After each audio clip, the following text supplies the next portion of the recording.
Leadership, communication, very important, because if you can't communicate effectively as a leader, you can't be effective as a leader. Communicating strategies are key. Joining me today is my sister, Sharice Connor.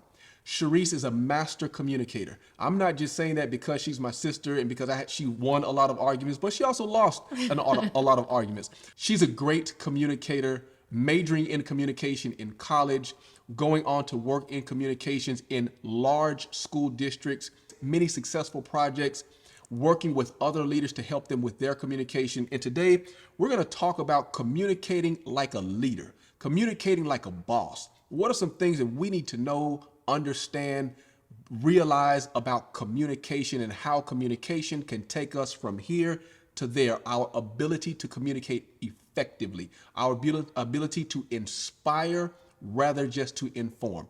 So joining me today is my sister, Sharice. Sharice, welcome. Thank you. Absolutely. Sharice, tell us a little bit about why communication is important to you. Communication is important because it's the staple of everything. You can't have successful relationships without communication. Matter of fact, the world started because God did what? Communicated. He spoke. Yeah. Right? So that's the center of everything. Yeah. Communication is important because it helps clarify. Yeah. It helps bring vision. Yeah. It helps bring instruction. It helps bring direction. Yeah. So it's the foundation of everything that we do in every part of our lives. Very good. How many arguments would you say that you have lost? To you? Yes. None. Now you're lying. Okay. Now you're lying. Communicate. There's a lot of reasons to communicate. Right. But for leaders, many leaders communicate to inform, but a good leader communicates to inform and inspire or Right. to motivate. Right. What are the key differences there? Well, when you're looking at communication to inform, I think about directives. It's just knowing what you want to communicate, saying that with nothing behind it. You're just only communicating the message and that's it. Okay. When you communicate to inspire, it's more than that. You are communicating the necessary information, but you're doing it in a way that takes into account the perspective of those that you're leading. The perspective of those that you're leading. Right. So you have to get out of yourself when you do that. Absolutely. You can't think that, oh, just because I communicated X, Y, and Z, that message was communicated clearly. No, you have to understand where people are coming from, where they are, and how are you going to tailor the message so that they can receive it, understand it, and act and do what is necessary moving forward. That's asking a lot of a leader, Reese, because leaders lead, right? Leaders are in leadership because they know, right? Right. Leaders are in leadership because they've learned. Leaders are in leadership because of their experiences. So wouldn't it make sense that a leader would be communicating the information from their perspective because they know better? They may know better, Sam, but the goal of an organization is to get buy-in and to get it in result. And you can't get it in result when you just have eye on the table. Okay. It takes a team and That's it takes good. everyone to move something forward. So even though, yes, you may know what needs to be done, but it's how you communicate it that's going to get it done. And so if someone is in a position, let's say that they've had a bad day, let's say that they came to work and they've had a blowout, their tire, let's say that they're at home, their kid is sick, they might have had a death in the family. You have to take those things into consideration because, again, it takes everybody working together to get the end result. And if you just communicate something without taking consideration of people and where they are, then your message is not, even though it was communicated, it's not going to get fulfilled. What I hear you saying is people's experiences shape what they believe, Right. what they hear, how they perceive. And if you don't take that into consideration, you're missing a huge piece You're of it. missing a huge piece. Okay, I Absolutely. like that. I like that. Vision, Reese. Leaders establish a vision. They do. How important is it? And more than that, how do they develop a vision that inspires and motivates a team? Some people, you just got two theories. Some people believe that a vision should be collective. Okay. They believe everybody should have input. Let's bring everybody to the table and create the vision. Well, I don't agree with that. I feel like vision is given to the head. Yeah. Right? Because there can only be one direction. Wow. If you bring everybody to the table, there's going to be vision here, vision there, vision everywhere. Yeah. Vision is given to the leader. Okay. And then it's the mission of the people to then Help get to that vision. Yeah. Exactly. A leader is able to be able to project a vision that is out of touch, but not out of sight. That's good. Right? That's good. A vision's out of touch, but it's not out of sight. It's not out of sight. That's good. So you've got to be able to compel people. You've got to be able to motivate them. And if you just think that giving a simple, informative, communicative message is going to inspire and motivate people, then it's not. And you're not going to yield the best results possible, because you've got to understand people and what motivates them to take that communication message and drive it forward. Reese, how does a leader determine, or how does a leader learn how to motivate people, especially with people with multiple teams? You got a lot going on. I don't have time to figure out what everyone's proclivities are. I don't know what motivates this entire team. How do I start to understand how to motivate and inspire people when I've got work to do, right? We've got to get things done. And I'm sitting here trying to figure out your feelings, your emotions, what motivates you. How do I approach that? You know what, Sam? You say that I don't have time, but you have to make the time. That's good. You just have to. And to me, it sets apart those leaders who are exceptional and those leaders who just want the title of leadership. Say that again, Reese. It sets apart those that are exceptional and those just want the title of leader. So what we're talking about today is not leadership. We're talking about exceptional leadership. That's good. That's good. Because you can get up there and say, I told the people. Okay. I told them how to do it. Okay. That's just like telling let's say that it's a classroom teacher. Okay. And they teach the student that 2 + 2 is 4. Okay. They never communicate it again. Yeah. They go 3, 4 weeks, 5 weeks down the line, and then give it to a test, give it on a test to a student. And the student says, well, I don't remember. Right. But the teacher says, I taught you that. I communicated. Yeah. I told you. Yeah. So why did you not learn? Right. Why did you not listen? So an exceptional leader has to take the time to understand how the people under them learn, how they need to be led, how they need to be communicated with. Because again, that's your job as a leader, is to get everyone on the mission towards the vision. So you have to take the time to do it. And it's through conversation. Okay. It's through watching their work and giving feedback on how they perform, on whether or not they understood the message. It's constant review, and it's a constant preview and review. That's good. You got to preview the message, you got to review it, you got to come back, you got to give feedback to make sure that the organization is growing and moving.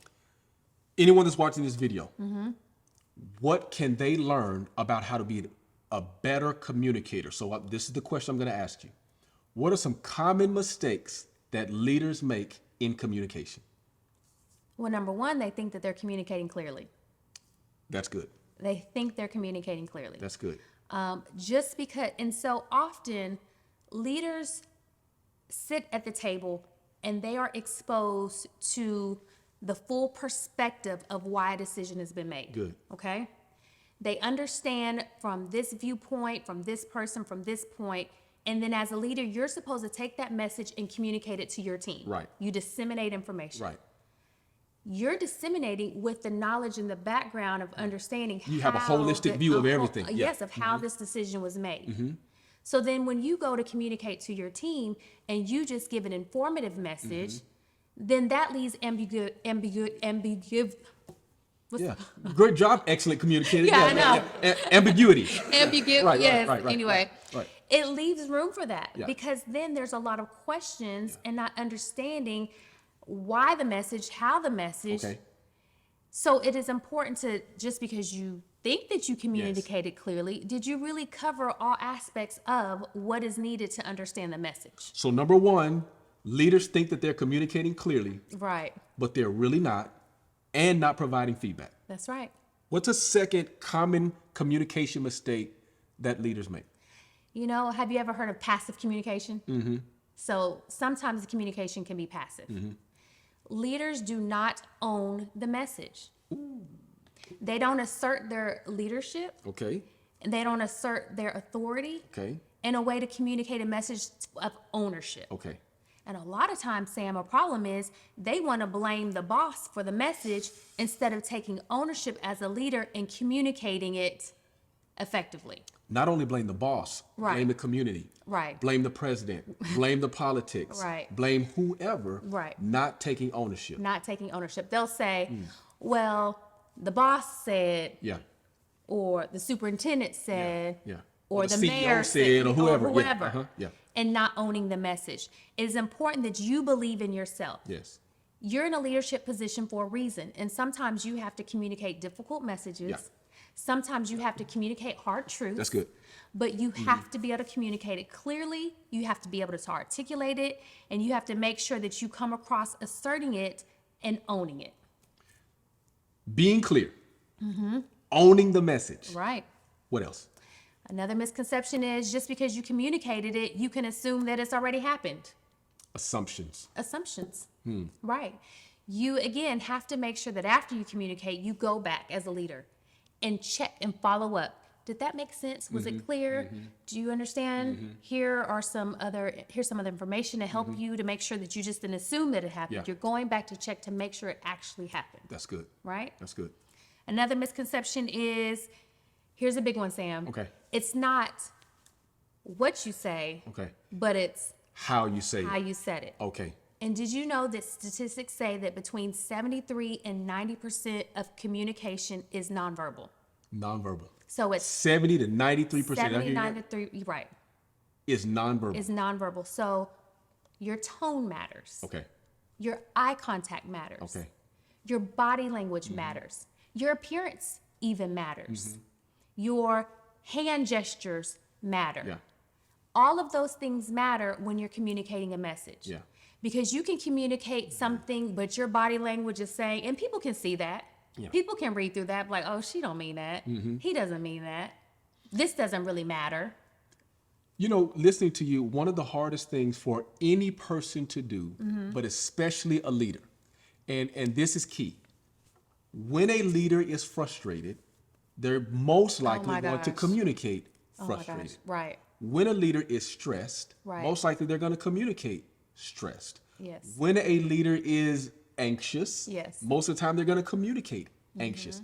How does a leader manage that so that their body language, their nonverbals are consistent, are on cue, communicate what they want to communicate, how they want to communicate it in a way that doesn't detract from what they're trying to say? Well, if you know that you're at that point of, not yourself and you're frustrated, it's okay to take a moment. Yeah.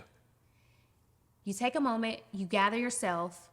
If you need to be able to write down what you need to say so that it's not biased, so that it's not filled with any anxiety or frustration, then you do that. Yeah.